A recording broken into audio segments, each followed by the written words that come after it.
चूँकि रंजीत कुमार सिंह मुख्यमंत्री नीतीश कुमार के बहुत करीबी हैं, उनकी आँखों का तारा हैं, राज दुलारा हैं। नीतीश कुमार भी कुर्मी हैं और रंजीत सिंह भी कुर्मी हैं और नीतीश कुमार का एक जातीय एजेंडा है बिहार को कुर्मिस्तान में तब्दील करने का। मैं दर्शकों को याद दिलाऊं 1994 में 94 में नीतीश कुमार ने पटना के गांधी मैदान में कुर्मी चेतना रैली को संबोधित किया था। तो ये इतना बड़ा जातिवादी मुख्यमंत्री है कि इसके दिमाग में कुर्मी और कोयरी के अलावा कुछ आता ही नहीं है। तो एक तरह से यदि सरल भाषा में हम कहें तो ये जो डीएसपी हैं जो वर्दी पहन के ले रहे हैं वो उस कोचिंग इंस्टीट्यूट के लिए मॉडलिंग का काम कर रहे हैं। मतलब मैं दर्शकों को उदाहरण से ये समझाऊं कि यदि रंजीत कुमार सिंह आईएएस पदाधिकारी हैं और रंजीत सिंह जो चला रहे हैं मिशन 50 नाम से एक कोचिंग चला रहे हैं, तो कायदे से रंजीत सिंह को सामान्य प्रशासन विभाग से लिखित अनुमति लेनी चाहिए। जो मेरी जानकारी है, मुझे जो जानकारी मिली है, रंजीत सिंह ने ऐसी कोई लिखित अनुमति नहीं ली है सामान्य प्रशासन विभाग से, है ना। शायद इनको मुख्यमंत्री आवास से मिली होगी ऐसी सूचना कि भाई तुम अपना काम जारी रखो, तुम्हारा कुछ नहीं बिगाड़ सकता, ईओयू तो हमारे ही अंडर में है, सब पुलिस वाले हमारे ही अंडर में है, तुम्हारा कुछ बाल बाका नहीं होगा। आप एक प्राइवेट कोचिंग इंस्टीट्यूट में चला रहे हैं और उसमें यदि आप वर्दी पहने हैं तो सीधा इसका ये मतलब निकलेगा कि आप व्यावसायिक कारणों से अपनी वर्दी का दुरुपयोग कर रहे हैं। जैसे एक तरह से ये लोग मॉडलिंग कर रहे हैं। जिस तरह से अब कोई पान पराग बेचता है या कोई दूसरा सामान बेचता है तो उसके लिए बड़े बड़े हीरो और स्टार आके मॉडलिंग करते हैं। स्ट्रांग रूम से निकल रहे हैं, इसका मतलब तो किसी इनसाइडर का हाथ है ना, किसी अंदर वाले व्यक्ति का हाथ है। बाहर के आदमी को तो उतनी जानकारी होती नहीं है। नमस्कार, आप लाइव बिहार देख रहे हैं। मैं हूँ राजमोहन तिवारी। बीपीएससी पीटी 67वीं के पेपर लीक के बाद जिस प्रकार से जांच शुरू हुई और उसके बाद परत दर परत लगातार कई खुलासे हुए, उसके बाद भी अभी तक बीपीएससी पेपर लीक का मास्टरमाइंड कहां से और कौन हो सकता है इसका अनुमान आप नहीं लगा सकते हैं। शक्ति कुमार को कहा गया कि इसी ने पेपर लीक किया, गया के जगह से। उसके अलावा डीएसपी रंजीत रजक का नाम आया, आईएएस रंजीत कुमार सिंह का भी नाम आया और अब गया के जो पूर्व डीएम अभिषेक कुमार थे उनका भी नाम आया है। लेकिन एक और बात पर सबसे ज़्यादा चर्चा करनी जरूरी है कि बिहार में जो तमाम आईएएस अधिकारी या दूसरे रैंक के अधिकारी पढ़ा रहे हैं वो क्या सरकार से परमिशन लेकर पढ़ा रहे हैं? क्या जिस प्रकार से वो कोचिंग खोल कर एक नया व्यवसाय शुरू कर रहे हैं, क्या वो सही है? देखिए, एक तस्वीर हम सबसे पहले आपको दिखाना चाहते हैं। ये तस्वीर देख लीजिए, ये आईएएस रंजीत कुमार सिंह का जो यूट्यूब चैनल है उसकी तस्वीर है।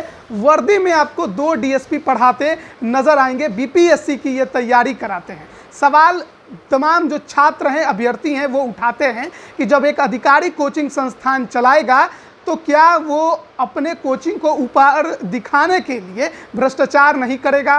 क्या कुछ इसमें सच्चाई है, क्या कुछ लीगल बातें हैं, इस पर बात करेंगे। हमारे साथ पूर्व आईपीएस अमिताभ दास जी हैं। सर, सबसे बड़ा सवाल यही है कि व्यवसाय शुरू हो गया है बिहार में कोचिंग का और अधिकारी इसे चला रहे हैं और वर्दी में पढ़ाते हैं। देखिए, इसमें मैं दर्शकों को 2-3 बातें बताऊंगा। पहली बात है कि जो भी सरकारी अधिकारी होते हैं, आईएएस हों, आईपीएस हों या डीएसपी हों, बिहार सेवा के हों, सबकी सेवा शर्तें रहती हैं, सर्विस रूल्स रहते हैं, सेवा नियम रहते हैं। क्योंकि जब आप कोई सेवा में हैं तो आप उन सेवा नियमों से बंधे हुए हैं, आप स्वच्छंद नहीं हैं। तो उसमें एक महत्वपूर्ण नियम ये है कि यदि आप अपनी नौकरी के अतिरिक्त आप कोई भी दूसरा कार्य करते हैं, कोई भी समांतर कार्य करते हैं, मान लीजिए कोई फिल्म में काम करने लगता है, कोई कुछ करता है, तो उसके लिए नियम ये है कि आप अपना जो कंट्रोलिंग अथॉरिटी है, जो नियंत्री पदाधिकारी है, उससे आपको लिखित में, मौखिक नहीं, लिखित में अनुमति लेनी पड़ती है। मतलब मैं दर्शकों को उदाहरण से ये समझाऊं कि यदि रंजीत कुमार सिंह आईएएस पदाधिकारी हैं और रंजीत सिंह जो चला रहे हैं मिशन 50 नाम से एक कोचिंग चला रहे हैं, तो कायदे से रंजीत सिंह को सामान्य प्रशासन विभाग से लिखित अनुमति लेनी चाहिए। जो मेरी जानकारी है, मुझे जो जानकारी मिली है, रंजीत सिंह ने ऐसी कोई लिखित अनुमति नहीं ली है सामान्य प्रशासन विभाग से। तो ये सरासर सेवा नियमों का उल्लंघन है और उन पर अनुशासन की कार्रवाई होनी चाहिए। एक बात।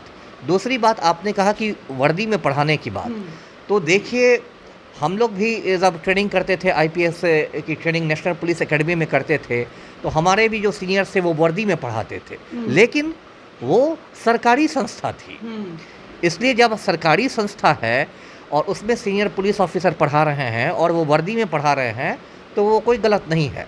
लेकिन अभी जो आपने तस्वीर मुझे दिखाई है, उसमें मैंने देखा 2 डीएसपी रैंक के अधिकारियों को वो वर्दी पहन के एक निजी प्राइवेट को, ये इम्पोर्टेंट बात है, ध्यान देने की बात है कि एक प्राइवेट कोचिंग इंस्टीट्यूट में वो पढ़ा रहे हैं।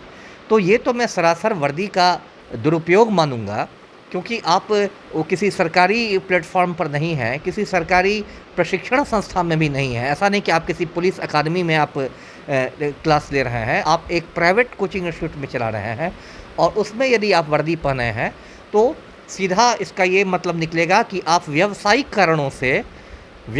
कारणों से अपनी वर्दी का दुरुपयोग कर रहे हैं। ये सरासर गलत है, अनैतिक भी है और अवैध भी है। अट्रैक्ट करने की प्रयास किया जाता है क्या? ऑनलाइन क्लासेस की ये तस्वीर हम जो दिखा रहे हैं ये ऑनलाइन क्लासेस का है। तमाम जो अभ्यर्थी जो बीपीएससी की तैयारी करते हैं, अधिकतर उसमें वो होते हैं जो डीएसपी या एसडीएम के पोस्ट के लिए अप्लाई करते हैं। तो ऐसे में क्या है, ये वर्दी दिखाकर उनको अपने तरफ आकर्षित करने का प्रयास है ताकि हमारे चैनलों को लोग ज़्यादा देखें? ये तो बिल्कुल स्पष्ट है, जैसे एक तरह से ये लोग मॉडलिंग कर रहे हैं। जिस तरह से अब कोई पान पराग बेचता है या कोई दूसरा सामान बेचता है, तो उसके लिए बड़े बड़े हीरो और स्टार आके मॉडलिंग करते हैं, उसके लिए करते हैं। तो एक तरह से यदि सरल भाषा में हम कहें तो ये जो डीएसपी हैं जो वर्दी पहन के ले रहे हैं, वो उस कोचिंग इंस्टीट्यूट के लिए मॉडलिंग का काम कर रहे हैं।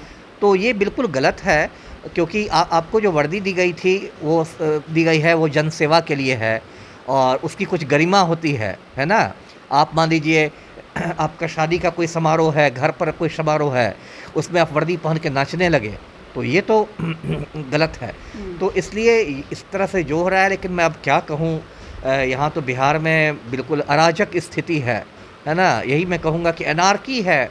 और चूँकि रंजीत कुमार सिंह मुख्यमंत्री नीतीश कुमार के बहुत करीबी हैं, उनकी आँखों का तारा है, राज दुलारा है। नीतीश कुमार भी कुर्मी हैं और रंजीत सिंह भी कुर्मी हैं, और नीतीश कुमार का एक जातीय एजेंडा है बिहार को कुर्मिस्तान में तब्दील करने का। मैं दर्शकों को याद दिलाऊं, 1994 में 94 में नीतीश कुमार ने पटना के गांधी मैदान में कुर्मी चेतना रैली को संबोधित किया था। तो ये इतना बड़ा जातिवादी मुख्यमंत्री है कि इसके दिमाग में कुर्मी और कोयरी के अलावा कुछ आता ही नहीं है। लवकुश समीकरण के बाहर ये सोच ही नहीं पाता है। तो इसलिए रंजीत कुमार सिंह का भी मनोबल ऊंचा है कि सैया हमार कोतवाल तो मेरा क्या होगा। लेकिन ये गलत है। कोई भी आईएएस हो, आईपीएस हो, आपने देश के संविधान के प्रति निष्ठा की शपथ ली है, आपने किसी नीतीश कुमार के प्रति निष्ठा की शपथ नहीं ली है, तो आपको संवैधानिक दायरे में रह के काम करना चाहिए। जो मर्यादा है उस मर्यादा का आपको पालन करना चाहिए। आप कोई जनता दल यूनाइटेड के सक्रिय कार्यकर्ता तो नहीं हैं, आप आईएएस पदाधिकारी हैं, तो आपको उस मर्यादा से बंद कराना चाहिए। कहा जाता है सर कि जब आप ड्यूटी में नहीं हैं तो आप वर्दी नहीं पहन सकते, ये बात कही जाती है। तो या तो ये जो पढ़ाने आए हैं ये ड्यूटी छोड़ के पढ़ाने आए हैं, या फिर ये लोग वर्दी में इसीलिए पढ़ाने आए हैं ताकि अट्रैक्ट कर सके। तो दोनों जगह ये गलत तो है। वही मैंने कहा ना कि एक निजी कोचिंग इंस्टीट्यूट में, एक प्राइवेट कोचिंग इंस्टीट्यूट में यदि आप वर्दी पहन के आ रहे हैं, इसका साफ मतलब है कि आप उस कोचिंग इंस्टीट्यूट के लिए मॉडलिंग का काम कर रहे हैं। आप मॉडल की तरह काम कर रहे हैं, लोगों को अपनी ओर आकृष्ट करने के लिए। नहीं, जनसेवा तो किसी दृष्टि से नहीं है। जनसेवा जैसे कहेंगे कि ऑनलाइन पढ़ा रहे हैं बच्चों को, इससे ज्ञान मिलेगा। तो क्या यदि वर्दी की जगह आप सिविल कपड़े में पहनते तो क्या ज्ञान का स्तर कम हो जाता? ये बात है ना। और जिससे ये लगता है उसे तो ये भी पता, मतलब आदमी में संदेह पैदा होता है कि ये जो कोचिंग हो रहा है वो भी मुझे लगता है पूरी तरह निःशुल्क नहीं होगा, उसमें भी कोई ना कोई व्यावसायिक। रंजीत कुमार सिंह आईएएस जो अधिकारी हैं उनका नाम आया था, तो फेसबुक इनका एक पेज था मिशन 50, वो गायब हो गया था फेसबुक से, लेकिन अब ये फिर से एक्टिव हो गया है, फिर से चल रहा है। अब इसको कह सकते हैं जैसे टीवी की भाषा में कहें तो ब्रेक के बाद फिर हाजिर हुए हैं, है ना। शायद इनको मुख्यमंत्री आवास से मिली होगी ऐसी सूचना कि भाई तुम अपना काम जारी रखो, तुम्हारा कुछ नहीं बिगाड़ सकता, ईओयू तो हमारे ही अंडर में है, सब पुलिस वाले हमारे ही अंडर में है, तुम्हारा कुछ बाल बाका नहीं होगा। तो फिर उनका मनोबल ऊंचा है।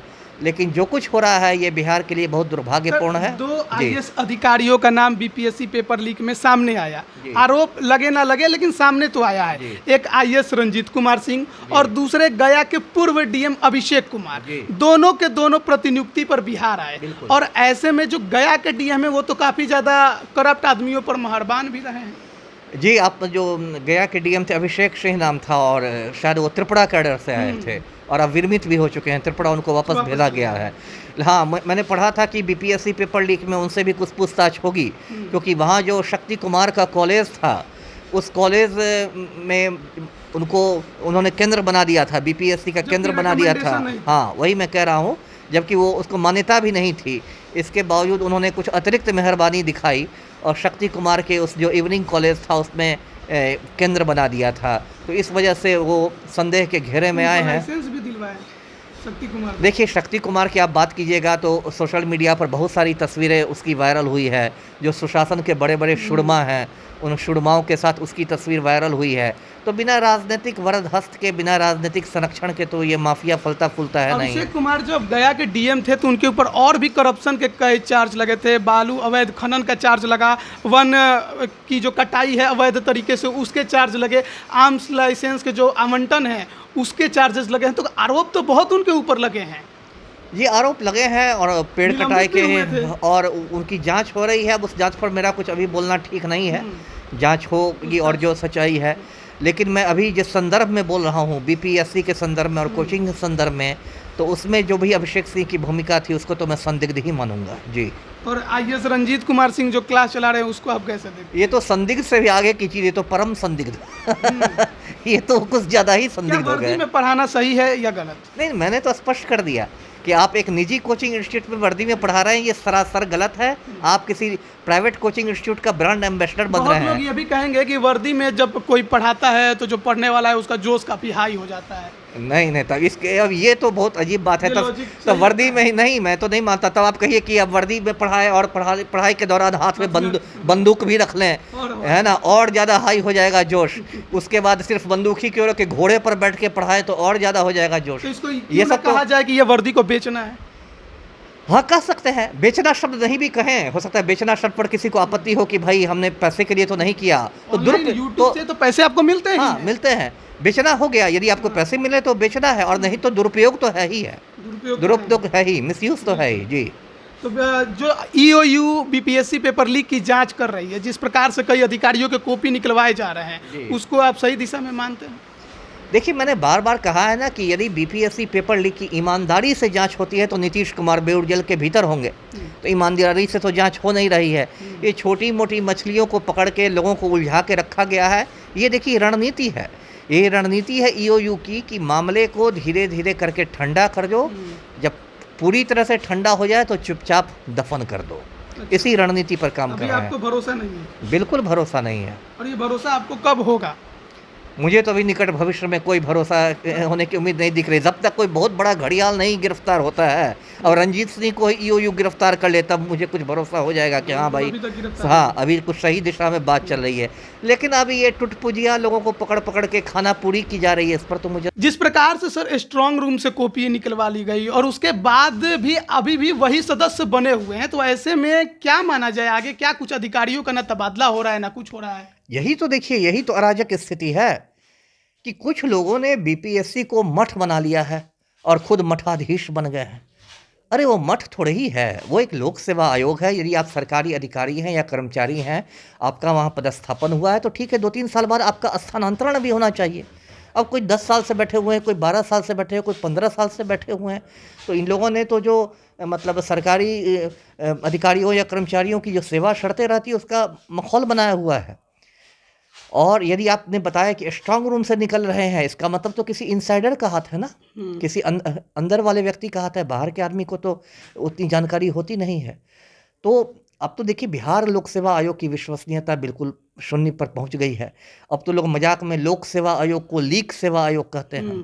इस तरह पेपर लीक हो रहे हैं। और अभी इन लोगों ने ऐलान किया है कि अगस्त के आखिरी हफ्ते में पुनर्परीक्षा होगी 67वीं की। यही अधिकारी लेंगे और अब तक कोई बड़ा घड़ियाल गिरफ्तार भी नहीं हुआ है। तो इसकी क्या गारंटी है कि जो पुनर्परीक्षा होगी उसमें सब कुछ ईमानदारी से होगा? हो सकता है उसमें दोबारा पेपर लीक हो, दोबारा ये परीक्षा रद्द हो।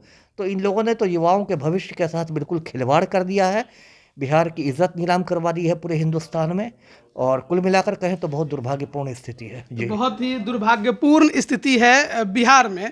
अभी थोड़ा अंधेरा छा गया होगा, बिजली कट गई है, और इस प्रकार जैसे सर ने कहा कि पूरे बिहार में अंधेरा है, तो फिलहाल वो अंधेरा थोड़ा बहुत आपको नज़र आएगा। लेकिन सोचिए कि एक अधिकारी कोचिंग चलाता है और वो अपने कोचिंग में वर्दी में डीएसपी को बुलाता है पढ़ाने के लिए। ये केवल अभ्यर्थियों का जोश बढ़ाना है या उनको अपने तरफ आकर्षित करना है, ये आप बेहतर तरीके से सोच सकते हैं। एक बार फिर से मिशन 50 शुरू हो चुका है। बिहार में अब जो अधिकारी आते हैं वो काम करने से ज़्यादा अब कोचिंग चलाने में विश्वास रखते हैं, और ये कहा भी जाता है कि पैसा कमाना है तो एजुकेशन सबसे बेस्ट जो है वो कैटेगरी आपको नज़र आती है। और प्रतिनियुक्ति पे जो खासकर बिहार आ रहे हैं अधिकारी, उनके बारे में अब कहने की कोई ज़रूरत नहीं है। 2 अधिकारियों का नाम हमने लिया, दोनों के बारे में आप समझ सकते हैं कि उन्होंने बिहार में कितनी जनसेवा की। क्या कुछ आगे होगा, तमाम अपडेट भी हम आप तक पहुंचाते रहेंगे। आप बने रहिए लाइव बिहार के साथ। आप सभी का बहुत बहुत धन्यवाद।